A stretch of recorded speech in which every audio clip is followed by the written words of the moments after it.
In the dark corners of the galaxy, empires are built on secrets. Some are forged in fire, others in the silence of the void. But the Kryll Imperium, their power was built on a liquid nightmare. A weapon so terrifying, so absolute, that entire worlds would surrender without a single shot fired. They called it Corrosive Aqua, and everyone feared it, until the day a human arrived. The twin sons of Scylla, one a bloated crimson giant, the other a searing white dwarf, cast a relentless, bifurcated glare across the dust-tide port. The heat wasn't just oppressive, it was an active predator, baking the rust-colored duracrete until the air itself shimmered, thick with the metallic tang of vaporized minerals and the faint, sweet scent of alien despair. This was a world defined by thirst. Captain Cole Wrecker Riley, a man whose past was as worn and scarred as the hull of his freighter, the Nomad, felt the grit of the planet coat his tongue. He leaned against the ship, a silent, hulking beast of gray metal that was both his prison and his only true home. His mission, on paper, was simple smuggling. Transport a high-grade atmospheric water purifier to the Scylan resistance. In reality, it was a death warrant with a payout. The ruling power, the Kryll Imperium, a species of towering reptilian beings whose biology was a bizarre fusion of silicate and flesh, had turned Scylla into their personal fiefdom. They didn't just rule the planet, they owned its very soul by controlling every last drop of moisture.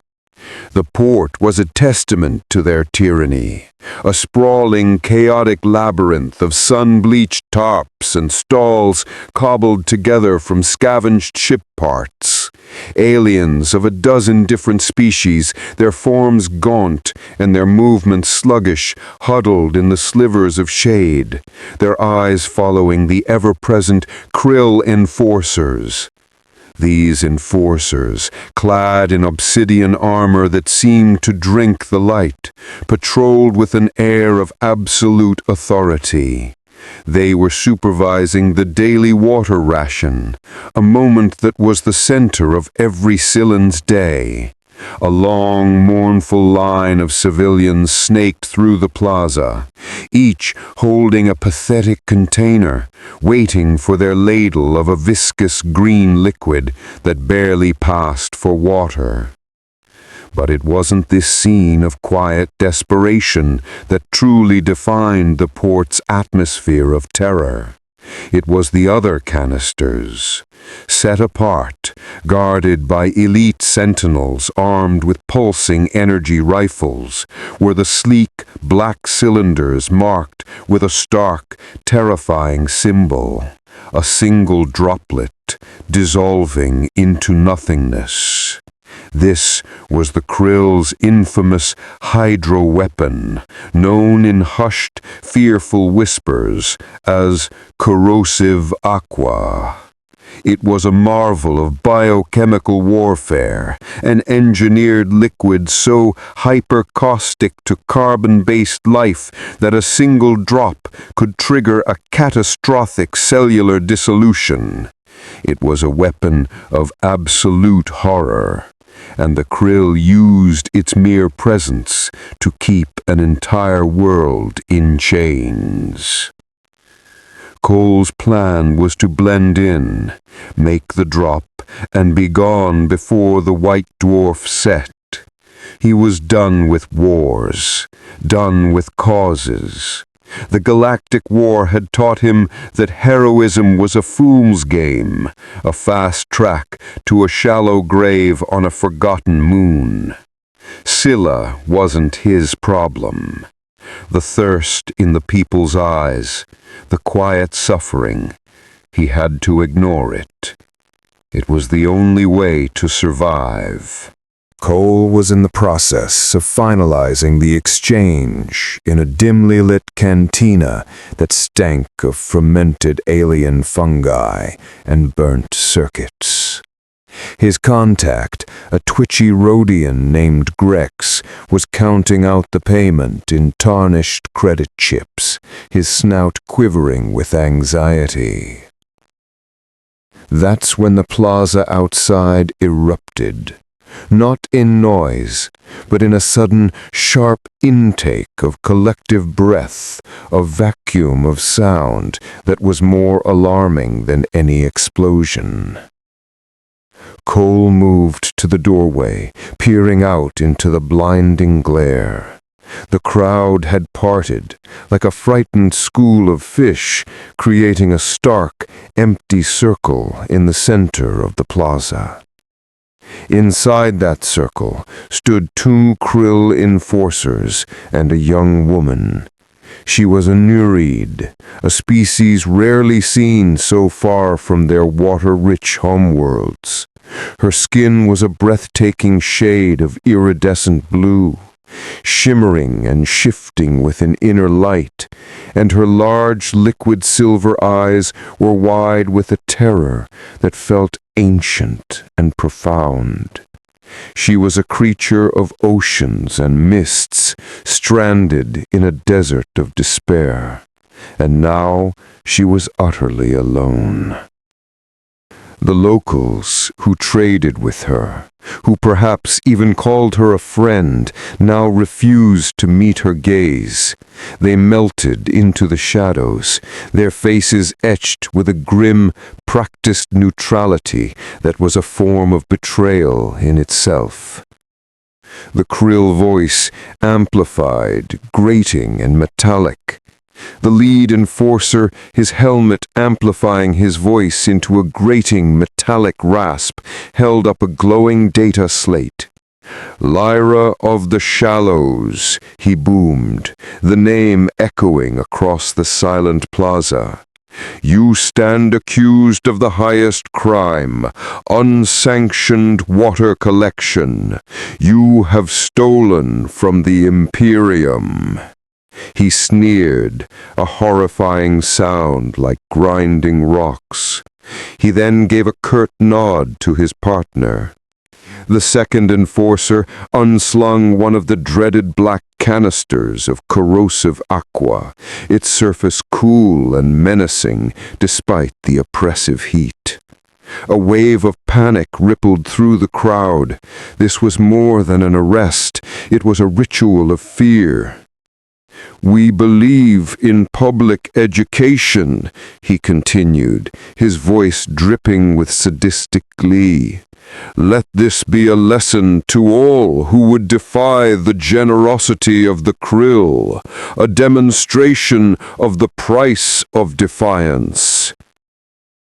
Cole felt a cold fire ignite in his gut, a familiar, sickening rage that he had tried to bury for years under a mountain of cynicism.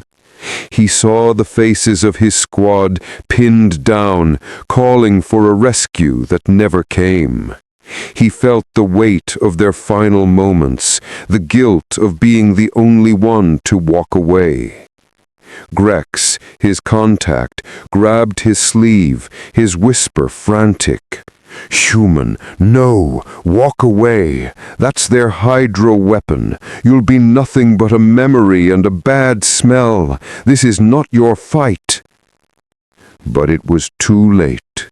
The promise he had made to himself, the one to never again be a bystander, was screaming in his soul. Cole's hand fell to the worn grip of his blaster pistol. He wasn't a hero. Heroes were dead. But in that moment, he decided he'd rather be dead. than be nothing. The escape was a symphony of chaos. Cole's blaster roared, his shots strategically placed to create diversions, exploding power conduits, collapsing market stalls, while he pulled Lyra through a labyrinth of sand-choked alleys. They made it to the hangar bay by the skin of their teeth, the heavy ramp of the Nomad sealing behind them with a definitive metallic thud that cut off the sounds of pursuit and the scorching heat of Scylla. Inside the ship's quiet, cool interior, the adrenaline began to fade, replaced by the grim reality of their situation. Cole slumped against a bulkhead, his breath coming in ragged gasps. A stray energy bolt from a Kryll rifle had grazed his arm, leaving a deep, sizzling gash that glowed with an angry red energy. You are either the bravest being I have ever met, or the most insane. Cole just grunted, fumbling with a medical kit. Yeah, well, insanity runs in my species. He winced as he tried to apply a sterilizing agent.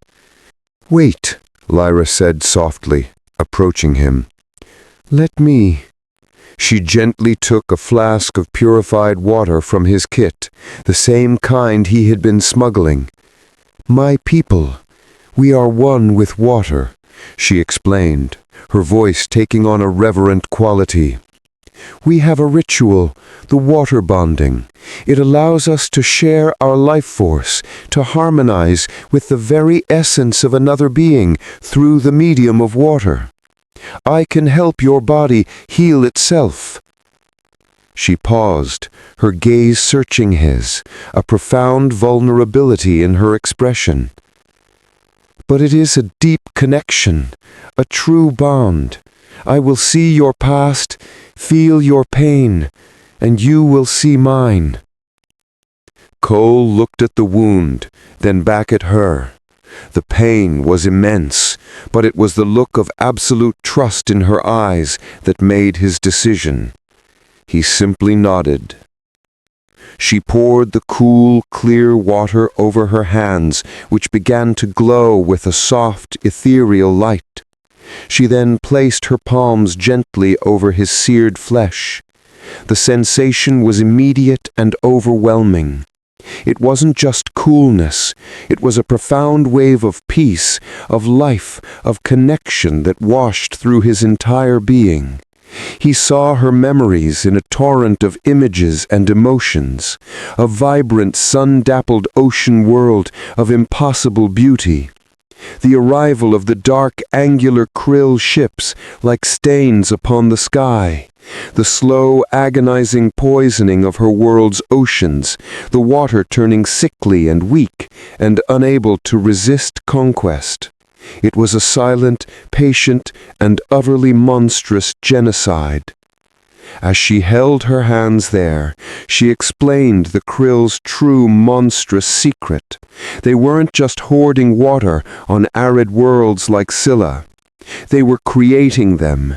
They were systematically poisoning entire water worlds with a diluted, slow-acting version of Corrosive Aqua, a biochemical agent that attacked the Nereides' unique biology, making them sick, weak, and unable to resist conquest.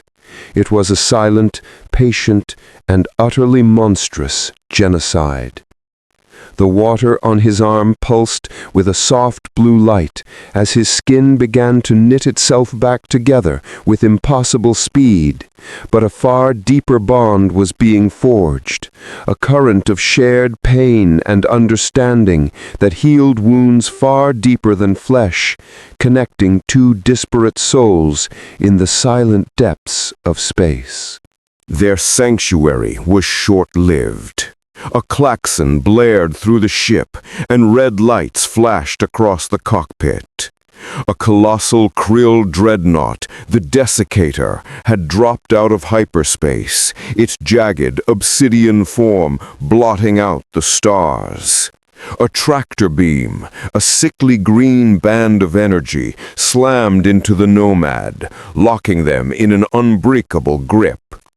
They were dragged, kicking and struggling, into the belly of the beast and hauled to the bridge.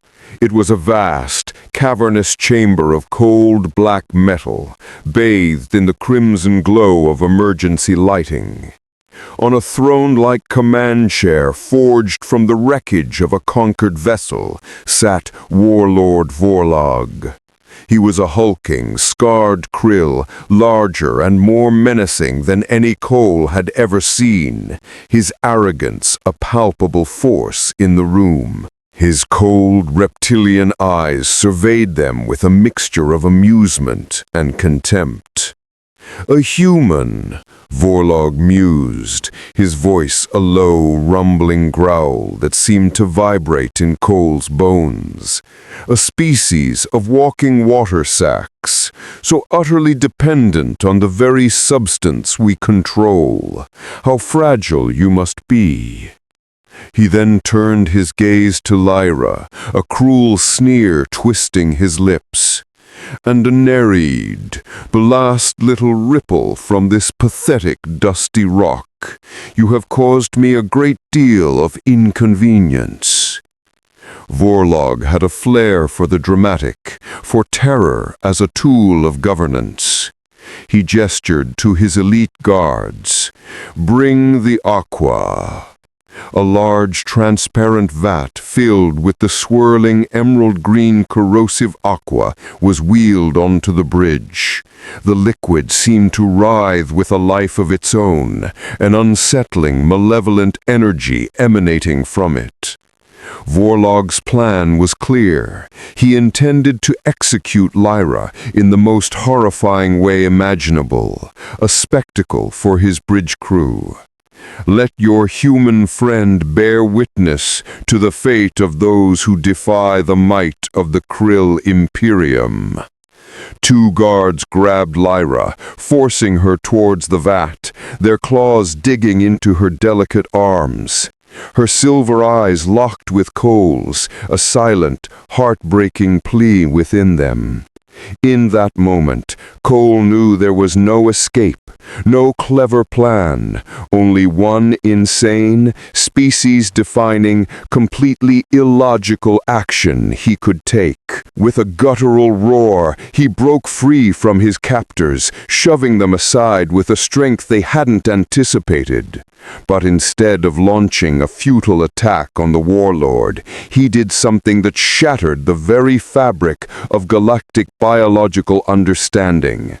He lunged for the vat, plunged both his hands deep into the terrifying swirling green liquid, cupped the dreaded Hydra weapon, and drank.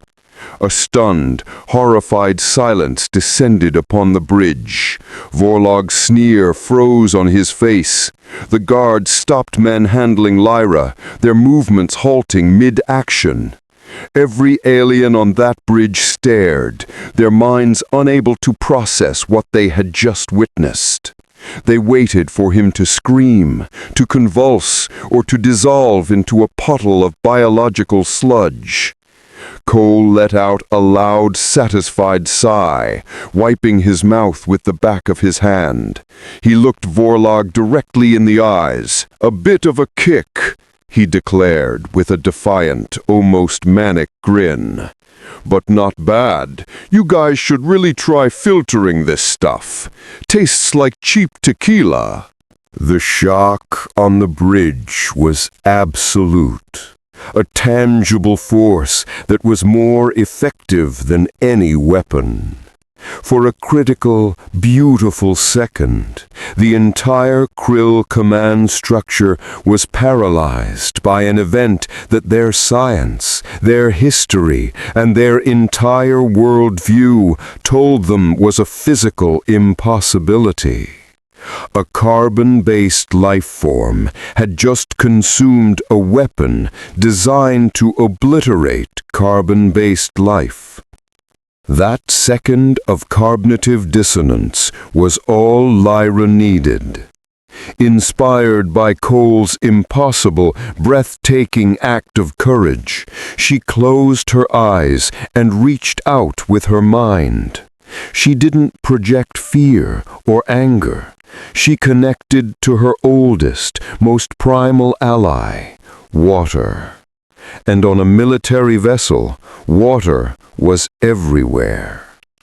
She felt it in the emergency sprinkler systems coiled in the ceiling, in the coolant pipes snaking through the bulkheads, in the personal hydration packs of the guards themselves. Empowered by her new intimate bond with the water-based human beside her, she didn't just suggest, she pulled. With a series of explosive, high-pressure shrieks, pipes burst all over the bridge.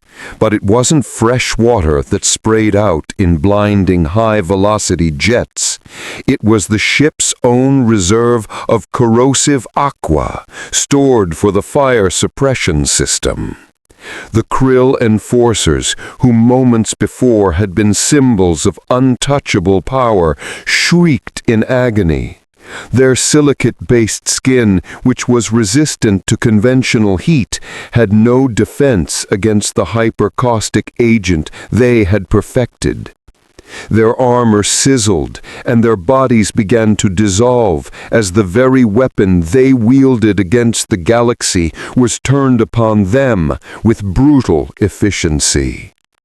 In the ensuing chaos, Cole grabbed Lyra, his body a shield, and they fought their way to an emergency escape pod, launching into the silent void just as a chain reaction of internal explosions began to rip through the desiccator.